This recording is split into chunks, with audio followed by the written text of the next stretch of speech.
Chapter 2. The Red Revisit. I should have run. Instead, I stood there, half-dressed, hard again from the memory of her, and haunted by the video on the screen.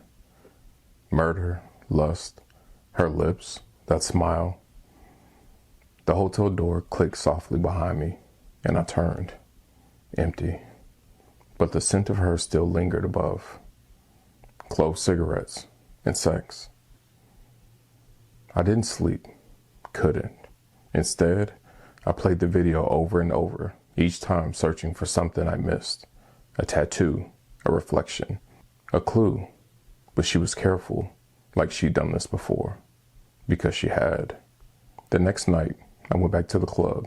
Same corner, same bourbon, different crowd. But some part of me hoped she'd come back. That she wanted to be found. She did. At 1:13 a.m., a red envelope slid across the bar next to my drink. I didn't see the hand that left it. Just a flash of pale wrist, crimson nails. Inside, a hotel key. Different hotel, same floor, room 1713. I stared at it, heart pounding like a drum beat behind my zipper. I should have called the cops. Instead, I went. The room was dark, lit only by candlelight and her. She stood near the bed, dressed in nothing but a thin black robe, loosely tied. It slipped down one shoulder, exposing skin I traced with my tongue just 24 hours earlier. "You came," she said, as if I was the predictable one. "You drugged me?" I asked, voice low. "No, you came willingly. Twice, if I remember correct." She walked toward me, hips swaying like a countdown. I wanted to grab her throat. I wanted to bury myself in her again. And I also wanted answers. "You killed that man." Her fingers found my chest, slid lower. "And yet, here you are." I caught her wrist. "Who was he?" Her smirk cracked. "Someone who thought they owned me." "And me?" She stepped closer, pressing against the bulge already swelling in my pants. "You were dessert." Her robe slid off, pooling around her feet. Her body was still a map I couldn't stop reading, except now I wasn't sure if I was the cartographer or the corpse. She dropped to her knees, no hesitation. Her mouth was hot, wet, and ruthless. She worked me with a deliberate cruelty, eyes locked on mine the entire time, like she dared me to forget what she was capable of. I didn't stop her. I didn't want to stop her. When I grabbed her hair and forced her deeper, she moaned around me like it was a gift. She made me come undone, then rebuilt me with a kiss.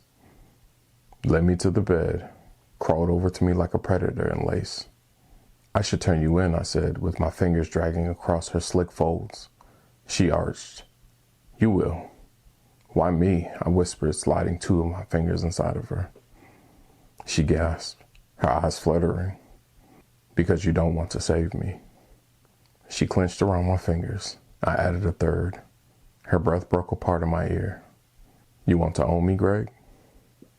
I flipped her over, buried myself in her from behind. Hard and merciless. Her body slammed into mine with every thrust. Her nails clawed at the sheets, her cries half pleasure, half punishment. "Tell me who you are," I growled into her neck. She turned, sweat beading her lip. "I'm your addiction now." So I fucked her harder. When we both came, it was violent. Confession-like. She lay beside me, breathless. Sweat slick, smiling, that wicked smile. And then she whispered, "Check under the bed." I blinked. "What?" She rolled away, lit a cigarette like we hadn't just fucked over a corpse-shaped secret. I got on my knees, lifted the sheet. A suitcase. I pulled it out, flipped the latches. Inside, money, stacks of it, 10s, 20s, 100s. But what chilled me wasn't the cash. It was the passports. All of them with her face. All of them with different names. "Who are you?" I asked again. She didn't answer. Instead, she blew smoke toward the ceiling. You've got a choice, Greg. Turn me in or run away with me. To where? She smiled. The next chapter.